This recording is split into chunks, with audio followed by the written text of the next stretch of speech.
Hello! Today will be a pretty quick but super important episode about counting.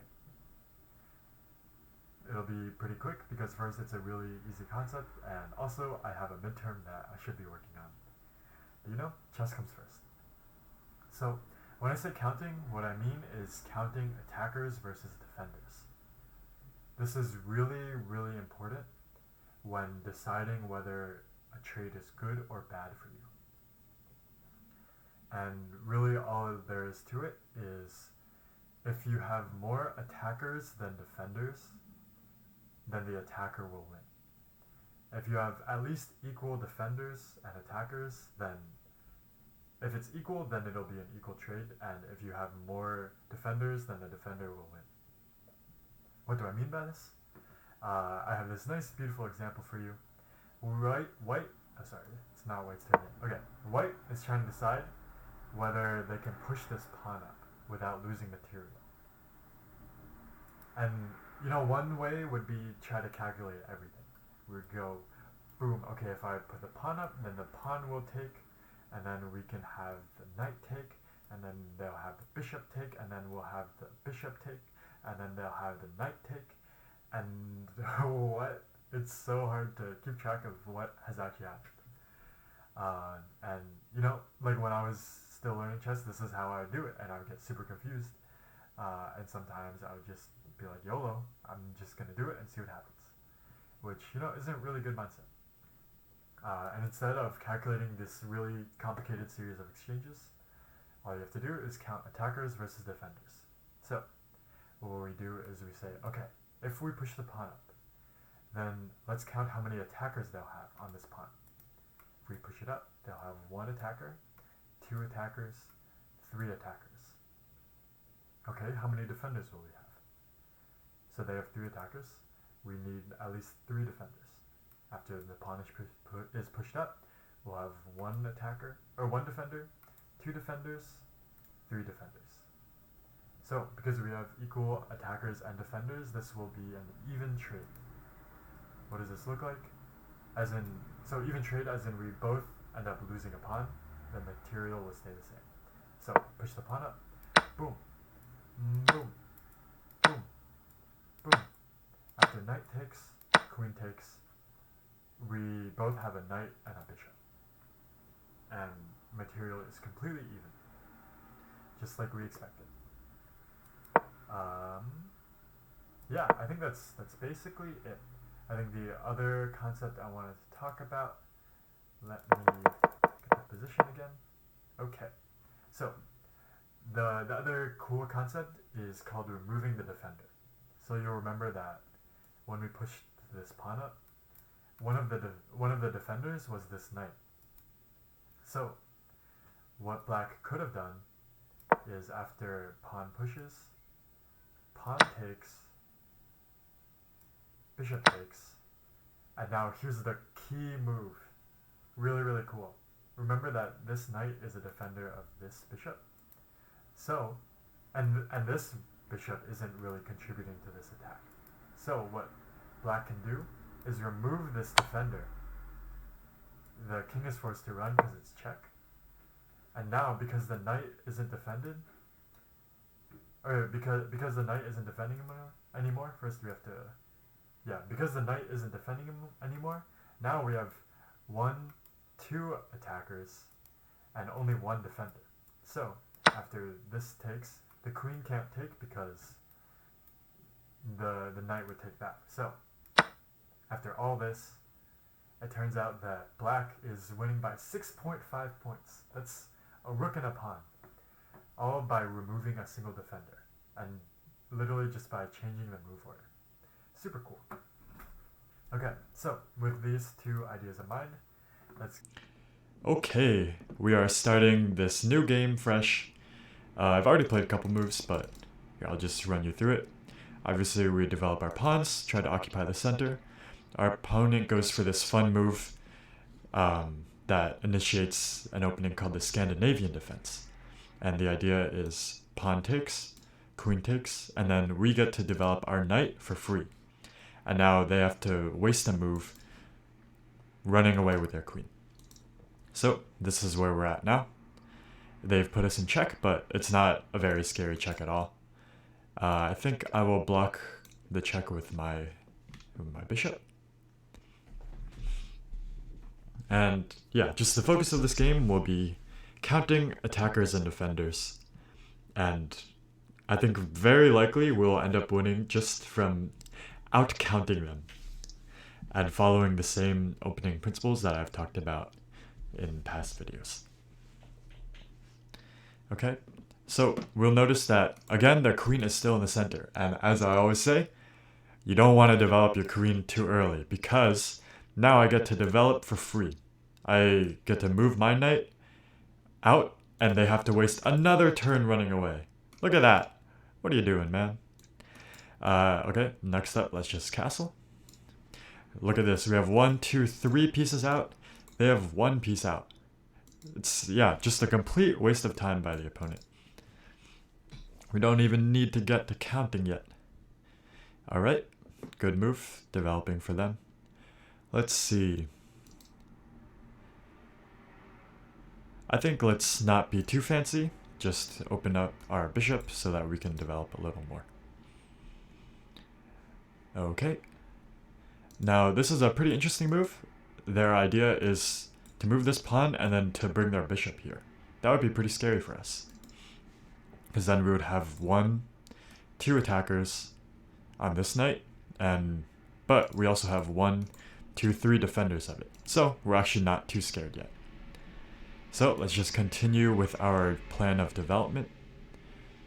This seems like a pretty nice square for our bishop. Alright, so again, we count 1, 2 attackers on this knight, but 1, 2, 3 defenders on it, so we don't have to worry.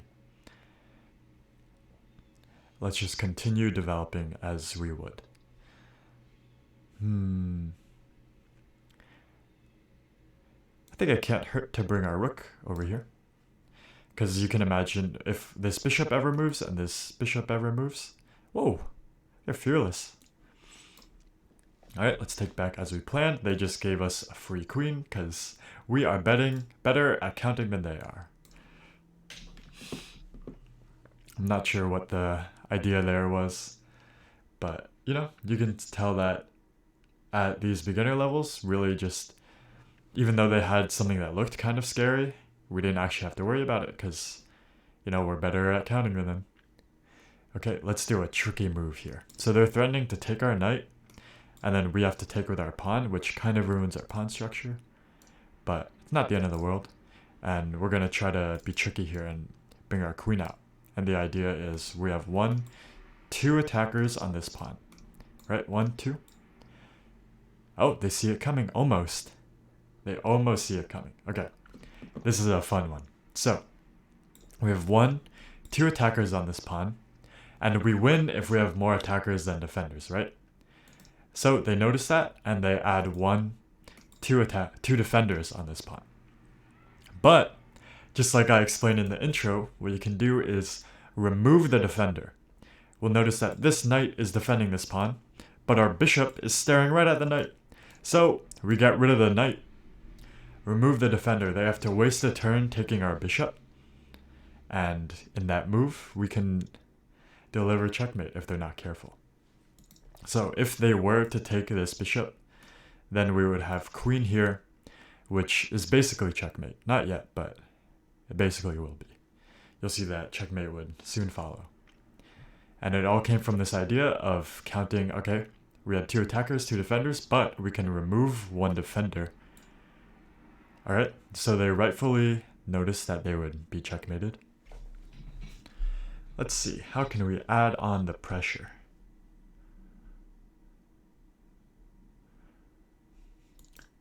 I think there's no easy way to do it yet. So instead, we'll notice that, you know, we have all these attackers.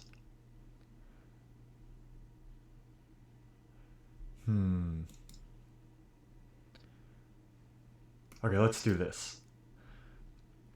The idea is if we bring our queen here, it both threatens checkmate and also attacks this bishop. So if they're not careful, then we'll win a free bishop.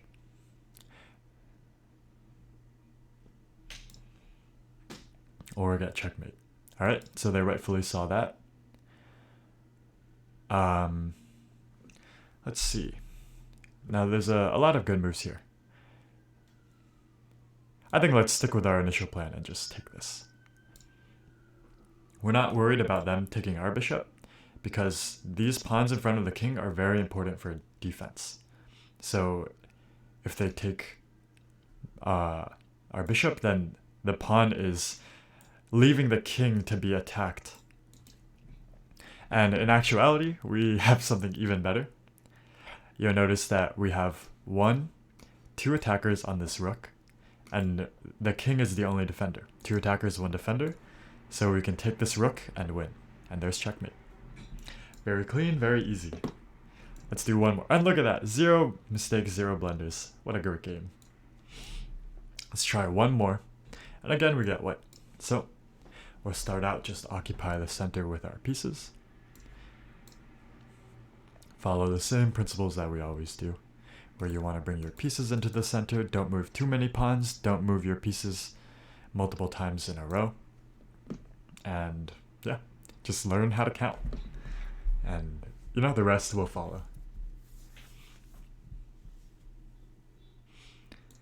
Okay, now we want to bring our next bishop in. I'm following a common opening that you'll probably see a lot called the London, where, yeah, you can almost mindlessly move these. Okay, so we see the queen is attacking our bishop, but it's defended once and attacked only once, so we don't need to worry about it. Let's bring our bishop here.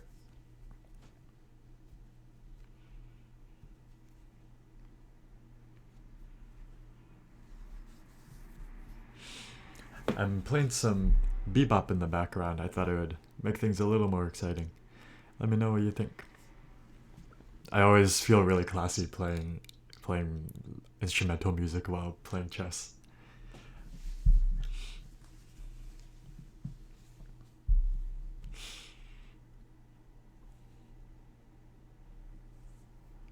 So far we're both doing fine. Like, they haven't really made any. Oh, that was a pretty weird move. I was gonna say they haven't made any bad moves really. You know, they brought out their knight. Moving the queen this early is pretty weird, but it's not the end of the world for them. Okay, let's see. This is pretty weird though. You normally want to spend your opening developing in the center rather than pushing pawns on the edge of the board. So let's see if this will give us a bit of an advantage in development. So let's see if we can punish our opponent for kind of wasting a turn with this.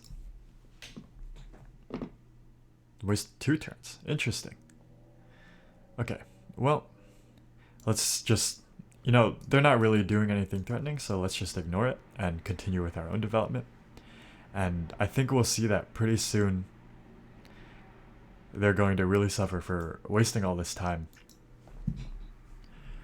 Let's see.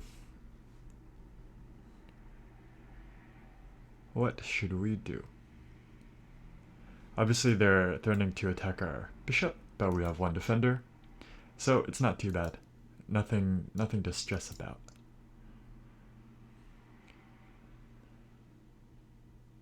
We notice, okay, you know what? Yeah, let's do this. So we notice that there's 1 attacker, 1 defender. Don't need to worry about it. No defenders, 1 attacker. So let's just take a free pawn.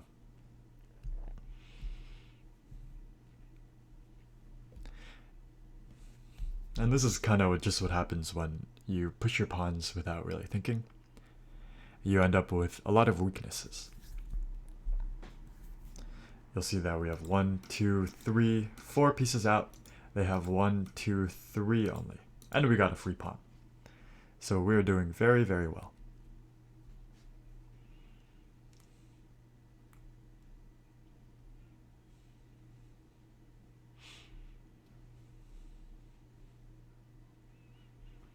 And again, next move, we have this undefended piece, so we could just take it. Let's see, is there any reason we shouldn't? This is a pretty poor move. I think this is also a consequence of them not really counting.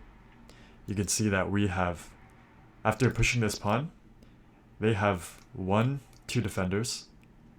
We have 1, 2, 3 attackers. So we have more attackers than defenders. What do? Of course, you're winning the exchange, so we might as well take it. And now the only question is, what do we want to take it with? I think the knight is the most reasonable. Because taking with a pawn would ruin our pawn structure. We would end up with doubled pawns. And this way, in this order of events, you'll see that we end up taking with our bishop, which means we get to attack the queen at the same exact time. So we kind of, again, punish them for moving their queen out too early. Because now they have to waste a turn running away. Alright. So, obviously, I guess they're attacking our bishop, but we have 1 defender, so no need to worry about it. Let's see, what do we want to do here?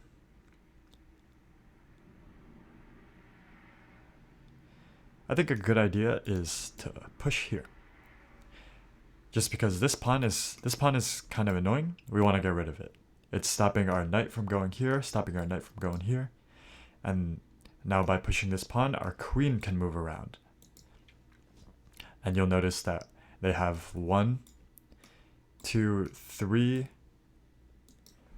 4 attackers.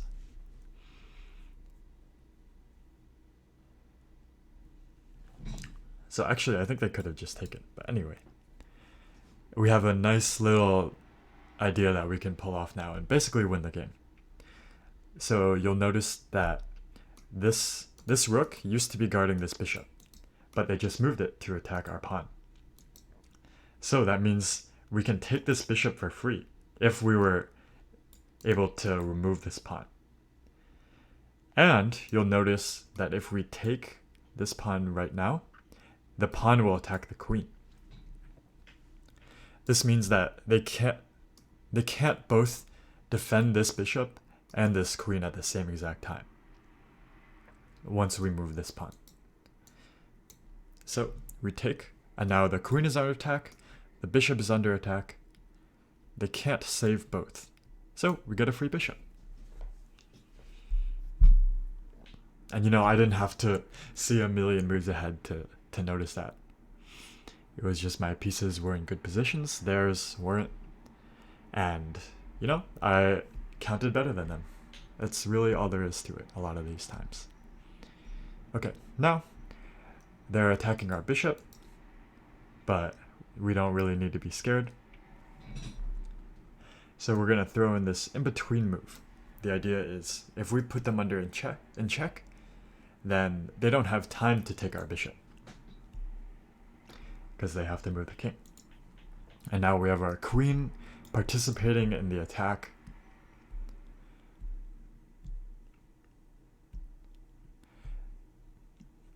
And now we can move our bishop.